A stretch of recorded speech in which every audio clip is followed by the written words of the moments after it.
अध्याय 5 प्रारंभिक आकारों को समझना। हम पढ़ रहे थे, प्रयास कीजिए। और उसका प्रश्न नंबर 3 ले रहे हैं आज कि ऐसी 10 स्थितियां लिखिए जहां समकोण, समकोण का मतलब होता है 90 डिग्री का कोण बनना। जैसे ये इधर से हाथ है ये मेरा, ये देखिए ऐसा करके ये ऐसा 90 डिग्री का कोण बन जाना, ठीक है ना। ऐसी स्थिति जो बन जाती है, यहाँ शून्य से चल के यहाँ पर आ जाना, ठीक है ना, या ऐसे चल के यहाँ। तो ये जो कोण बनता है, यानी इसका कोण जो इस दीवार के साथ, जमीन के साथ, ये 90 डिग्री का कोण या समकोण कहलाता है, ठीक है। तो हमको वो जगहों के नाम लिखने हैं जहां पर ऐसी स्थितियां निर्मित होती हैं। तो ऐसे ही बहुत सारी स्थितियां होती हैं, लेकिन हमें कुल 10 लिखनी है। तो हम लेते हैं, पहला लेते हैं बंद किताब या कॉपी के किनारे। देखो कॉपी या किताब जो होती है ऐसे, तो वो क्या होते हैं, ये अगर ये बंद है तो ये जो देखिए ये रेखा या ये भुजा यहाँ आकर मिलती है ना, तो ये जो कोने बनते हैं, ये यहाँ समकोण बना, ये गया यहाँ समकोण बना। इसी तरह इधर इधर ये समकोण, इधर ये समकोण, ये समकोण। तो ये बंद कॉपी या किताब जो होगी उसमें ये हमें समकोण मिलेगा। दूसरा ऐसे दरवाजे के किनारे, जैसे यही दरवाजा ले लीजिए, ये दरवाजा देखिए, तो ये दरवाजे का ये हिस्सा, इधर हिस्सा ये यहाँ मिल रहा है, ऐसी तरह ये 4 बार मिलेंगे, तो ये सारे जो है समकोण कहलाएंगे, ठीक है ना। ये बात समझ रहे हैं। इस तरह अलमारी देखते हैं जो घरों में आती है, उसके दरवाजे, उसके किनारे ले लीजिए। दरवाजे की चौखट, यानी ये दरवाजा जिस पर लगा रहता है वो भी उसे चौखट बोलते हैं, वो भी समकोण बनाते हैं, ठीक है ना। ग्रीन बोर्ड यही जो लगा हुआ देखिए, ये देखिए वो कोने जो बन रहे हैं ये समकोण कहलाते हैं, ठीक है ना। जहां पर मिले वहां समकोण बनता है। ये ग्रीन है, आपके यहाँ ब्लैक बोर्ड भी हो सकता है, तो ब्लैक बोर्ड हो सकता है, ठीक है ना। तो उसके भी किनारे जो है समकोण बनाते हैं। दीवारों के किनारे, ये जिन दीवारों पर लगा हुआ है, जो दीवारें जहां जहां मिल रही, हर कोने जो है 90 डिग्री पर मिल रहे हैं। खिड़की के किनारे, इनसे कमरे की जो खिड़कियां लगी हुई हैं उनमें भी समकोण बन रहा है। डस्टर, ये देखिए डस्टर जो होता है ये, इस पर भी देखो ये सारे समकोण बन रहे हैं, है ना।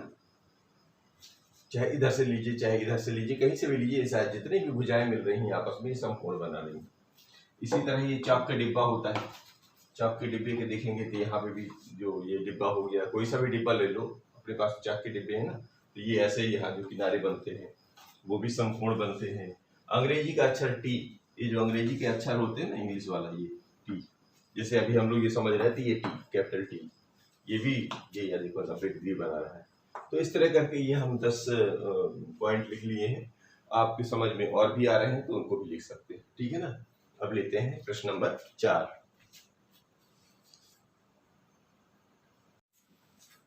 अब इसी का प्रश्न नंबर 4 है, ऐसी 5 स्थितियां लिखिए जहां अधिक कोण बन रहे हैं। अधिक कोण समझ रहे हैं ना, समकोण से ज्यादा पर सरल कोण से कम, या ऋजु कोण से कम, 90 से बड़ा और 180 से कम।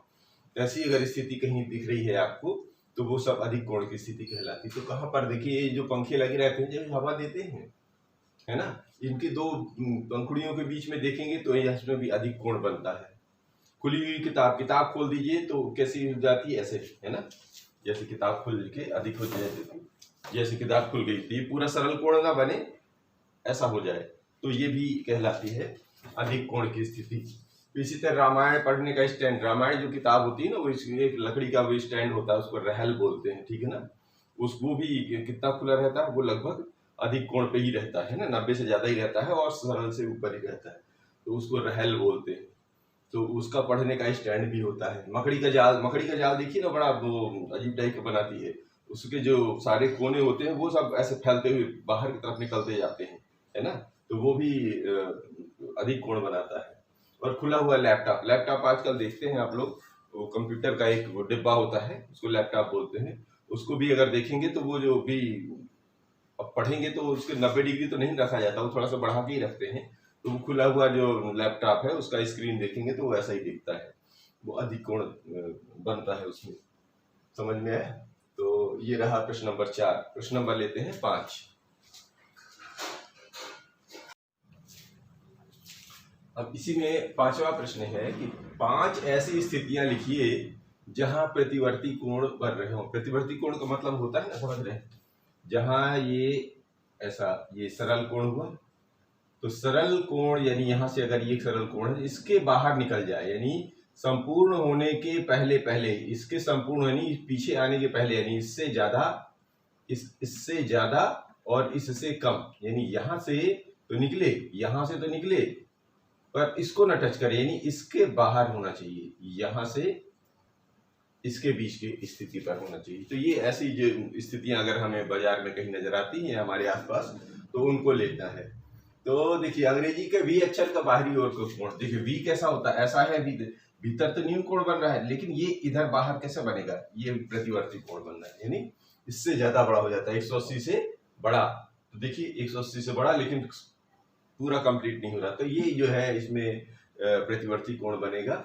इस तरह झुकी हुई छत, जो बारजे होते हैं जो छत का देखे होंगे कि ये जो थोड़ा सा ऐसा ढाल कर देते हैं तो भीतर तो न्यून कोण बनता है, लेकिन अगर वो इसको यहाँ से बाहर की से दीवार से इससे बनाए तो वो अधिक कोण, ये कितना ये प्रतिवर्ती कोण बनाते हैं, जो देखते हैं घरों के ऐसे नीचे लटक जाते हैं ना बारजे, वो वहां पर भी प्रतिवर्ती कोण बनता है। फिर घड़ी की सुइयों के आधे से अधिक घूर्णन से बना, देखिए घड़ी की सुइयां तो जो देखते हैं, घड़ी जो होती है ना यहाँ से 12 तक, तो यहाँ से यहाँ मान लीजिए ये होगा घड़ी, ये 12, 3, इधर 6, इधर 9, तो ये अगर ये 12 से अगर चले तो ये 6 से ऊपर निकल जाए, ये जो सुई घूमती घूमती ये यहाँ से इसको पार कर जाए और 12 पर आने के पहले, यानी यहाँ से तो निकले और इसको पार कर जाए, तो यानी आधे से ज्यादा घूर्णन कर जाए, तो ये जो बनने का कोण, यानी ये यहाँ से यहाँ कहीं भी अब यहाँ पर फिट हो जाएगी, तो ये जो कोण बनेगा ये प्रतिवर्ती कोण होता है, ठीक है ना।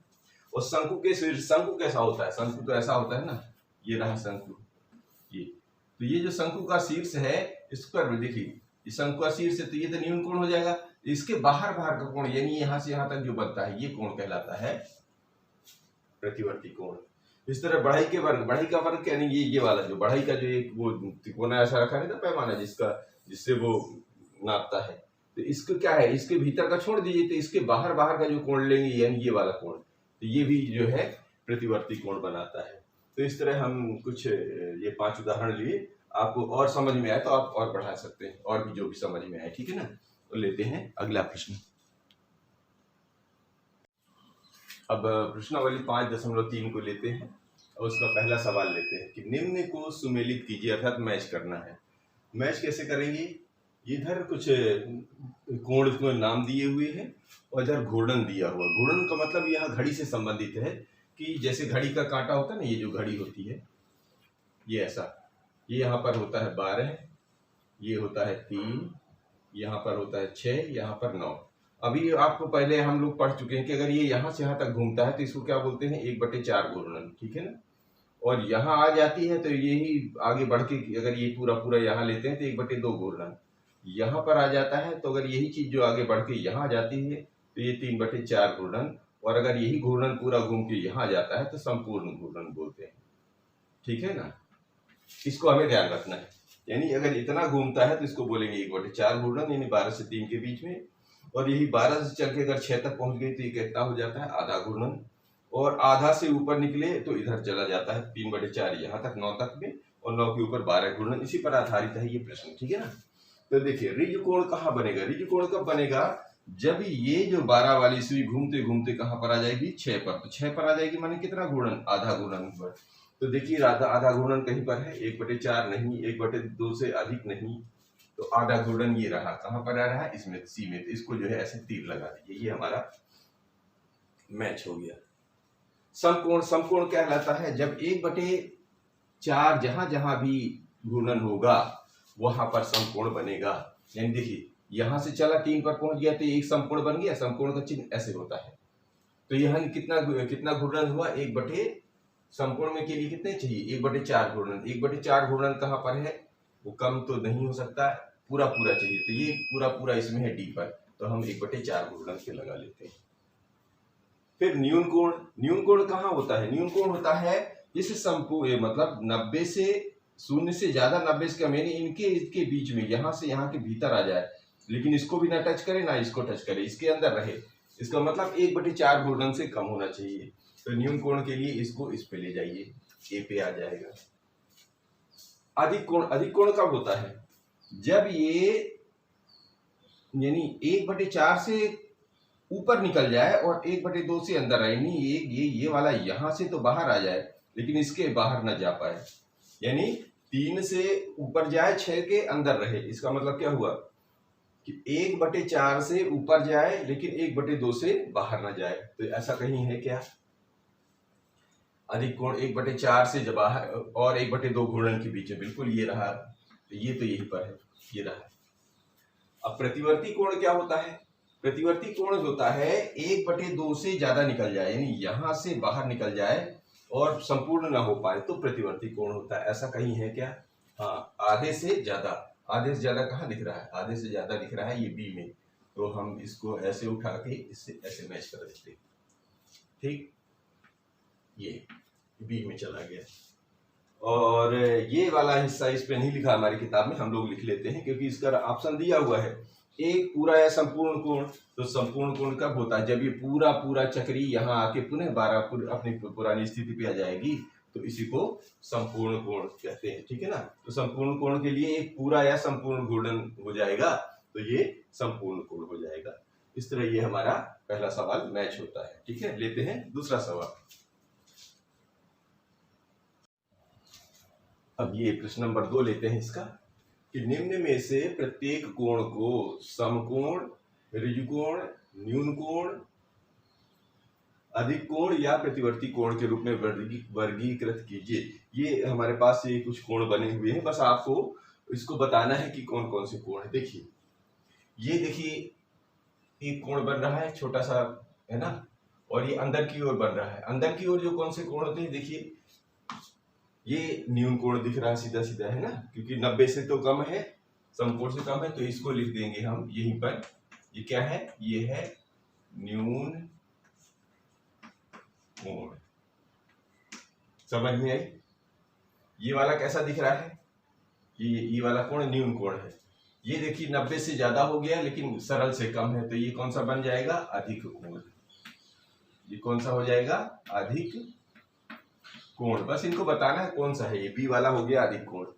अब यहाँ देखिए, ये जो टी अक्षर बनता है, किनारे किनारे ये कोने बनते हैं, ये दरअसल इस चिन्ह पे बनता है, ठीक है। ऐसा चिन्ह लगा, इसमें ऐसा लगा है, तो क्या बनेगा? ये समकोण। ये क्या बनेगा? समकोण, ठीक है ना। अब ये देखिए, इसी को उल्टा कर दिया, जैसे मान लो ये इधर था तो उल्टा कर दिया, तो बाहर बाहर का पूछ रहा है। बाहर बाहर क्या है? ये तो काफी बड़ा हो गया। काफी बड़ा क्या? अधिक से मतलब आधे से ज्यादा हो गया है। आधे से ज्यादा वाले कोण को बोलते हैं प्रतिवर्ती कोण। प्रतिवर्ती कोण या रिफ्लेक्स एंगल, ठीक है। अब यहां देखिए, ये एक रेखा है, ये ऐसी बन रही है, इधर वाला कोण पूछ रहा है। इधर वाला कोण बिल्कुल सरल है, सीधा है, तो इसको हम क्या बोल देते हैं? ऋजु कोण। क्या बोलते हैं? ऋजु कोण। चूंकि ऋजु लिखा है तो हम भी ऋजु लिख देते हैं। कहीं अगर सरल लिखा हो तो आप सरल भी लिख सकते हैं, ठीक है। तो ये इधर वाला कोण जो है ऋजु कोण बन गया।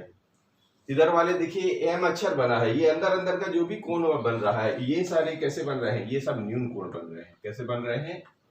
न्यून कोण।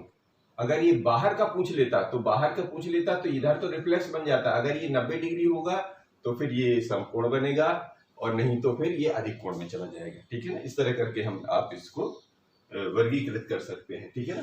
तो ये हमारा ये वर्गीकृत हो चुका है। तो इस तरह हमारा ये 5.3 का प्रश्न नंबर 2 समाप्त होता है। मिलते हैं अगले वीडियो में।